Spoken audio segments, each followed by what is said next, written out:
Georges Saint-Pierre, il a très bien gagné sa vie à l'UFC et il s'en est jamais caché. De savoir que Almeida veut affronter Cyril Gane, moi ça me fait très plaisir. Un combat en Muay Thai sans gants entre Boakao et Senchai, c'est vraiment quelque chose que je veux voir et ça a lieu ce week-end. 3 rounds de 5 minutes, des infos percutantes, alors rentre le menton, lève les bras, protège-toi du début à la fin et...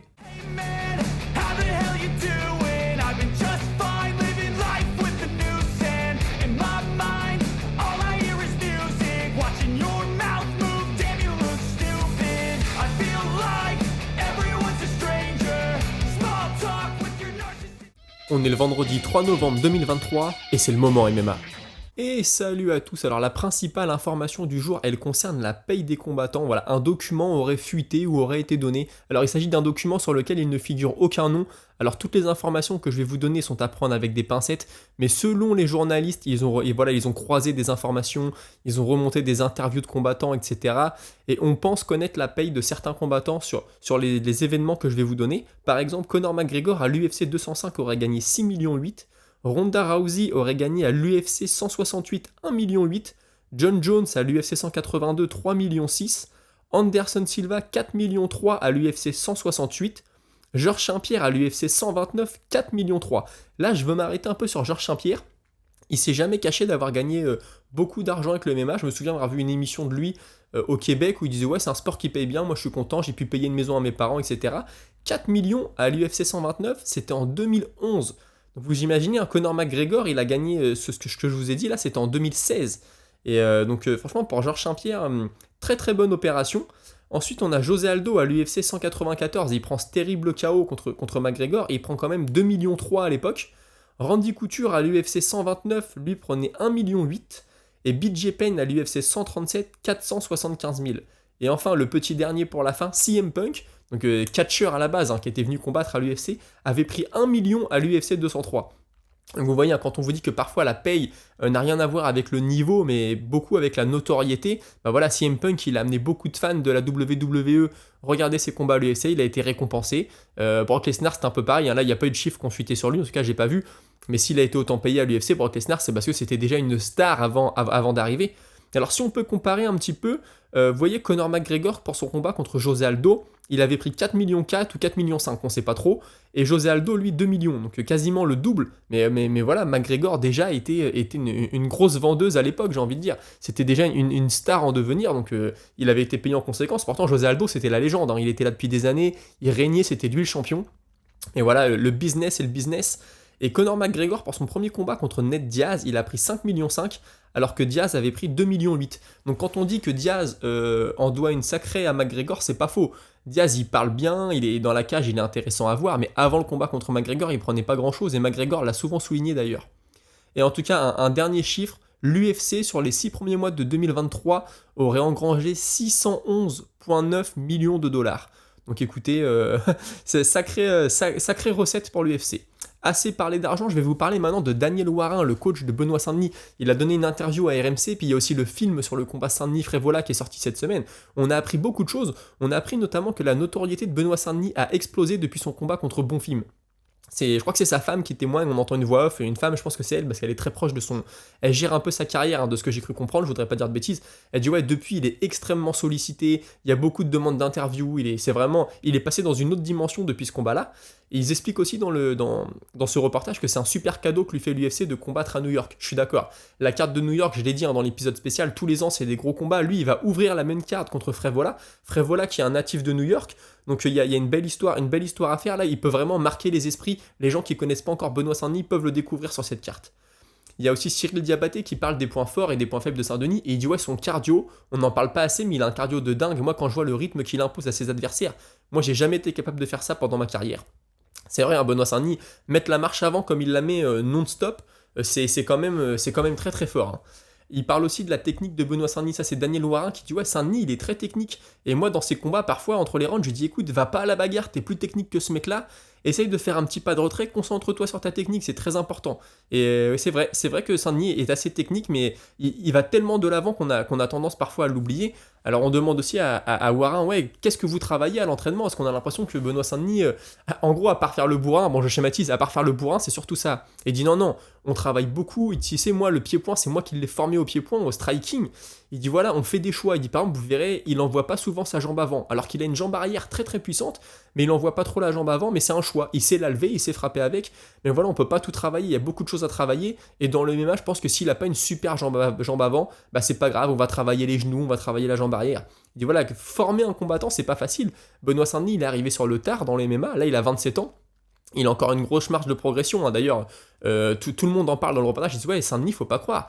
Il a pas énormément de combats. Il a encore une énorme marge de progression. On travaille très dur sur ça. Et donc, il parle aussi qu'ils l'ont fait bosser avec le coach de l'équipe de France olympique de boxe, ou de l'équipe professionnelle, excusez-moi, je veux pas dire de bêtises, c'est un Cubain qu'ils ont fait venir en France, et donc eux, ils ont eu l'occasion de bosser avec lui, parce que voilà, son coach Warin trouve qu'il a du mal à décaler Saint-Denis. Quand il frappe, il reste souvent planté devant l'adversaire, il dit ouais non, moi je voudrais qu'il remonte bien ses mains, qu'il essaye de désaxer un petit peu pour éviter de se faire contrer. Il sait que Frévola est un très grand contreur, et puis il dit ouais, quand on va monter dans la catégorie, plus on va aller haut, plus les mecs tapent fort, plus les mecs sont précis, plus il y a un risque de se faire mettre KO. Donc hein, je vous disais dans l'épisode spécial, moi j'ai confiance en Daniel Warin.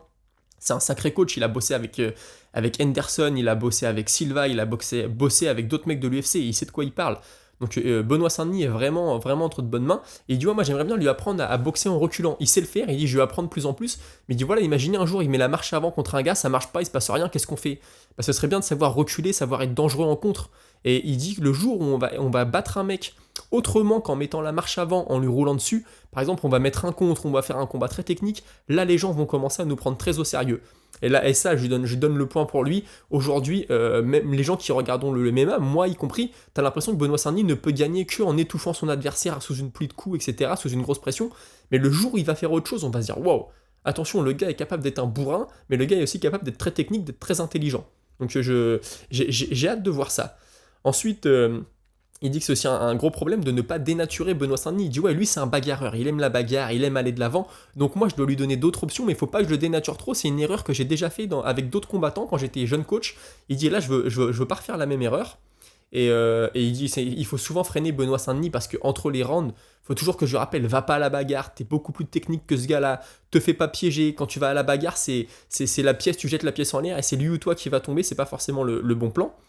Et enfin, pour finir là-dessus, je crois que c'est dans le podcast sur RMC, il y a Baba qui lui dit oui, il faut quand même pas oublier qu'il y a des combattants qui ont pris beaucoup de coups, parce que Saint-Denis, on dit qu'il prend beaucoup de coups, ce qui est pas faux.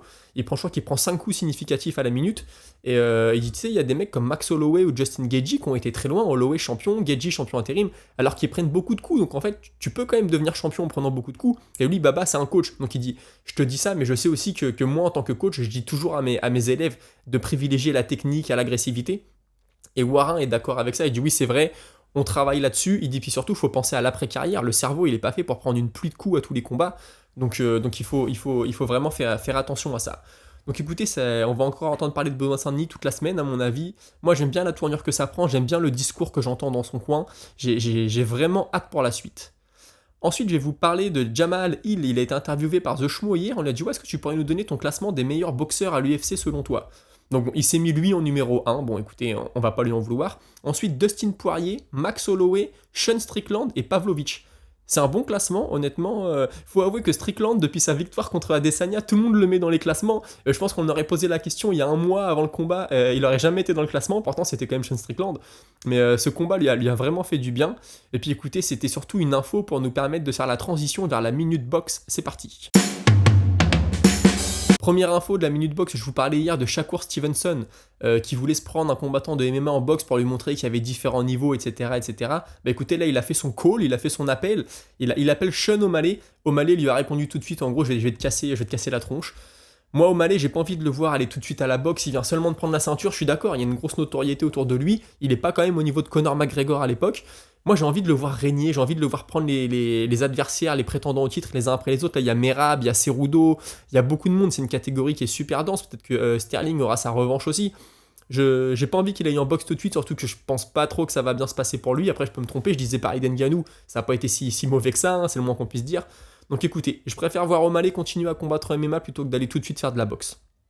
Ensuite, Roy Jones, parce que c'est vrai que vous avez vu dans la Minute Box, moi je suis pas un expert de la boxe, je parle souvent des combattants MMA qui vont en boxe, etc., etc. Et c'est vrai que ça peut être agaçant pour certaines personnes. Mais Roy Jones, il a dit quelque chose, alors je sais pas si c'est récent ou pas, je suis tombé sur la citation, et lui il dit que le problème en boxe, c'est que les meilleurs s'évitent. Et je suis entièrement d'accord. T'as le champion WBO, WBC, etc. T'as l'impression que les mecs vont jamais s'affronter. Alors parfois, pour redonner un peu d'intérêt pour le grand public, eh ben, tu fais venir du mec du MMA, tu fais venir des influenceurs, etc. Je pense que ça fait peut-être du bien à la boxe d'avoir des influenceurs. Hein. Hier, Rico Verhoeven, c'est ce qu'il disait. Mais maintenant, c'est aussi un peu la faute de la boxe anglaise si les gens ont besoin d'avoir des mecs qui viennent de l'extérieur pour redonner de l'intérêt au sport. En tout cas, moi, c'est ce que je pense. Je pense que si l'élite de la boxe s'affrontait plus souvent, t'aurais pas besoin forcément d'avoir des influenceurs ou des mecs du MMA qui viennent pour amener de l'audience en plus. C'est mon point de vue. Après, les gens qui suivent la boxe anglaise toutes les semaines me diront « Mais non, t'es fou, il y a des super combats toutes les semaines ». Ouais, je suis d'accord. C'est comme l'UFC. Hein. Moi, l'UFC de ce week-end, je pense qu'il va pas faire un score de fou pour les gens qui suivent pas le MMA. Mais moi, en tant que fan de MMA, je vais adorer.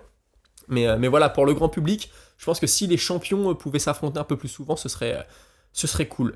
Et un dernier mot de Ngannou, hier, qui a donné une interview à TMZ, et voilà, il dit que lui, ce qu'il veut en priorité, c'est le combat contre Fury. Il dit, si Usyk pouvait ne pas prendre le combat, je le prendrais à sa place. Il dit, par contre, maintenant, si ça se fait pas, je pense que je vais retourner un petit peu en MMA, faire un combat de MMA, pourquoi pas refaire un peu de boxe, et puis j'espère qu'un jour, j'aurai ma revanche contre Fury.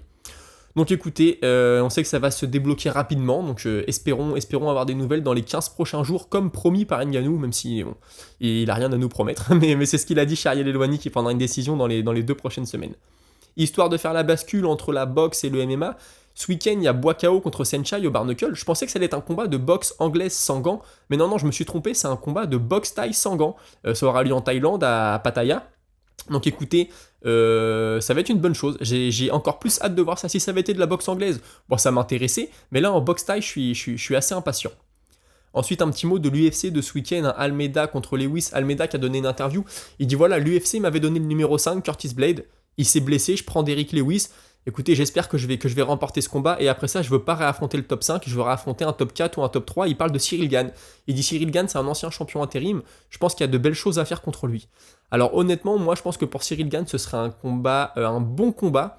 S'il bat Almeida, il montre que voilà, il est au-dessus, qu'il est dans la conversation. De toute façon, Cyril Gane, il n'aura pas un combat pour le titre tout de suite, je pense, à moins d'un short notice. Après, est-ce que Cyril Gane prendrait le risque de prendre un short notice quand tu sais qu'il a déjà échoué 2 fois à la ceinture ?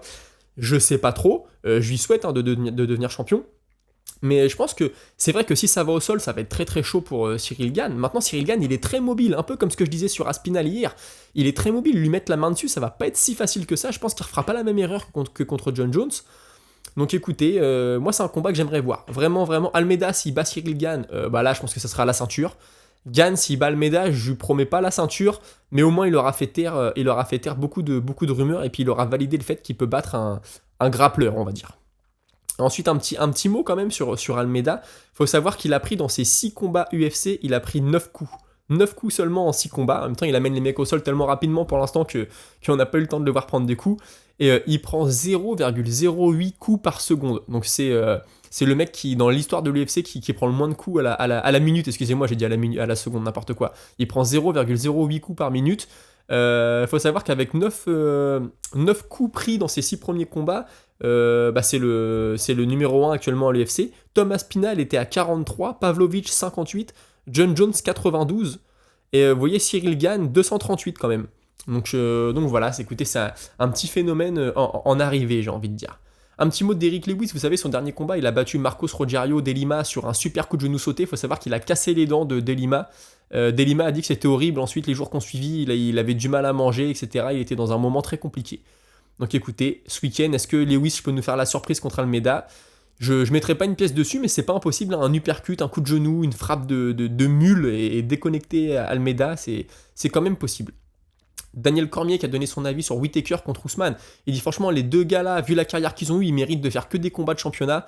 Maintenant, s'ils sont un petit peu loin du titre, moi je veux qu'ils affrontent des champions. Donc s'ils peuvent s'affronter tous les deux, je suis à fond dans ce combat. Ouais, je suis d'accord, les deux sont quand même plus sur la fin de la carrière, j'ai l'impression, même si hier j'ai dit que Ousmane, son partenaire d'entraînement nous disait qu'il était toujours là, qu'il était toujours très bon. Je pense quand même qu'il est plus proche de la fin. Prendre Whittaker, un ancien champion, un combat d'ancien champion, ce serait vraiment top. Je vois ça, pourquoi pas, sur l'UFC 300. Et un petit mot de Whittaker, écoutez, Whittaker, s'il avait pas perdu contre Duplessis, je pense qu'il aurait été très bien placé pour avoir son combat pour la ceinture. Je rappelle que Whittaker, à part Adesanya, il perd contre personne. C'était le gatekeeper ultime, un peu comme Max Holloway chez les poids plumes, sauf qu'il a perdu contre Duplessis. Écoutez, malheureusement, ça l'a éloigné un petit peu de la discussion pour le titre. Joe Pyfer, combattant UFC, il a fait son dernier combat il y a peut-être 3 semaines, un mois, j'en avais parlé dans l'émission, et il est revenu sur sa carrière, il dit ouais voilà, moi dans mes débuts, je combattais seulement avec la rage, je voulais prouver, il a l'air d'avoir des problèmes de famille, il dit je voulais prouver à mon père que j'étais un homme, que j'étais un dur, donc je combattais avec la rage, puis j'ai vu que ça suffisait pas, je faisais des erreurs, donc là aujourd'hui maintenant c'est bon, je sais qui je suis en paix avec moi-même, quand je combats, je veux vraiment chercher à m'améliorer, je veux faire des choses intelligentes et pas forcément être une brute qui cherche à faire mal. Très intelligent, lui on sait qu'on mise un petit peu sur lui pour la suite. S'il arrive avec une bonne mentalité, il a passé le cap de la bagarre, j'ai envie de dire, donc maintenant, hâte de voir la suite. Ça fait 4 ans aujourd'hui que Kevin Lee a mis ce KO à Gregor Gillespie. Gregor Gillespie, pour rappel, quand il combat Kevin Lee, on parle de lui comme d'un futur contender. Moi, c'est un combattant que j'adorais, un lutteur d'exception, un cardio de dingue. Il imposait un rythme de fou à ses adversaires. Et il y a vu le combat à New York qui prend un KO par Kevin Lee, un terrible KO, excusez-moi, sur un high kick qui s'écroule. Et depuis, il a été absent très longtemps. On sait que le Covid n'a pas fait du bien. Il est dans l'état de New York, si je dis pas de bêtises, tout avait été fermé. Mais ça doit faire, 2 ans, 3 ans qu'il n'a pas combattu, peut-être, Gillespie. J'avais fait un épisode spécial sur lui dans mes tout débuts, quand j'avais commencé à vouloir faire une chaîne YouTube il y a quelques mois. Moi, combattant que j'adorais, je le voyais pourquoi pas prendre une ceinture. Là, plus le temps passe et moins je le vois prendre la ceinture. Puis Kevin Lee, lui, il a un petit peu disparu quand même. Ça a été son dernier gros coup d'éclat, j'ai envie de dire. Donc écoutez, comme j'aimais beaucoup Gregor Gillespie, j'espère le revoir un jour dans la cage. C'était une info que je voulais vous partager. Chael Sonnen qui a donné son avis sur le combat Prochaska Pereira, il a dit quelque chose sur lequel je suis entièrement d'accord. Il dit Pereira, il a 7 ou 8 combats en MMA. En fait, c'est un palmarès de débutant, tu vois, c'est un palmarès d'amateur, et pourtant il a déjà été champion, et là il est en course pour une deuxième ceinture. C'est-à-dire que le mec, avec moins de 10 combats, il pourrait rentrer au Hall of Fame de l'UFC et personne n'aurait rien à en redire. Ben ouais, je suis d'accord, avec 2 ceintures, il serait prétendant au Hall of Fame, et en plus il a moins de 10 combats. Il dit moi sur ce combat-là, je vais y aller avec Pereira parce qu'il est plus actif que Prochaska, mais il dit Prochaska, je l'ai souvent sous-estimé, et j'ai parlé avec 2 anciens adversaires de lui, et ils m'ont tous dit qu'il était énorme, qu'il était très très bon, et c'est des gars qui n'ont pas le compliment facile, donc s'ils me disent que Prochaska est bon, je vais les croire. Mais dans ce combat, Prochaska, il revient d'une blessure, il revient d'un long layoff, donc je vais plutôt donner mon avantage à Pereira. Écoutez, on aura l'occasion de reparler la semaine prochaine, mais je pense que ça va être un combat sanglant, honnêtement. Il y a de la place chez Prochaska pour se faire contrer, mais il a des angles de frappe tellement compliqués qu'il peut aussi mettre peut-être Pereira en difficulté. J'ai vraiment hâte de voir ça.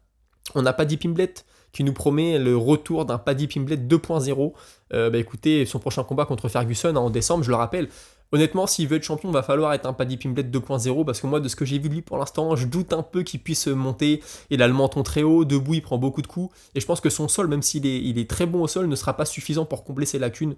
Donc écoutez, hâte de voir ça pour lui. Le combat du mois, ça a été Barbosa, le combat de Barbosa contre Youssouf. En même temps, vu le comeback de Barbosa, je pense que là, il nous a offert une magnifique guerre. Je suis content pour lui, à son âge, qu'il puisse continuer à être primé. C'est très très bien. Et juste avant de passer à la minute auditeur, je vais vous passer les photos de Barbosa suite à ce combat. En 6 jours, la transformation physique qu'il a eue, il est passé d'une tête complètement boursouflée à quasiment guéri en 6 jours seulement. C'est assez impressionnant. Et écoutez, une fois que vous avez vu ces belles photos, je vous propose de passer à la minute auditeur. Et la minute auditeur, elle commence avec Courtois-Gis qui me dit « Je suis pas sûr que John Jones veuille le combat contre Ngannou, excusez-moi. Il aurait pu le faire à l'époque où il était à l'UFC, ça s'est pas fait. J'ai pas l'impression qu'il veuille vraiment ce combat. » Mais il dit pourquoi pas faire un Ngannou contre Aspinall, ce serait top. Alors là, je suis entièrement d'accord. Ngannou Aspinall, ce serait vraiment un super beau combat. Alors pour la notoriété, c'est vrai que Aspinall, ça ronfle pas encore autant que Jones, mais c'est un combat que j'aimerais beaucoup voir. Et Jones, moi franchement, je sais pas ce qu'il veut, parce que c'est vrai qu'on aurait pu faire ce combat-là à l'époque où il était encore à l'UFC. Ngannou, ça s'est pas fait. J'ai pas les détails, mais c'est vrai que peut-être que Jones se dit...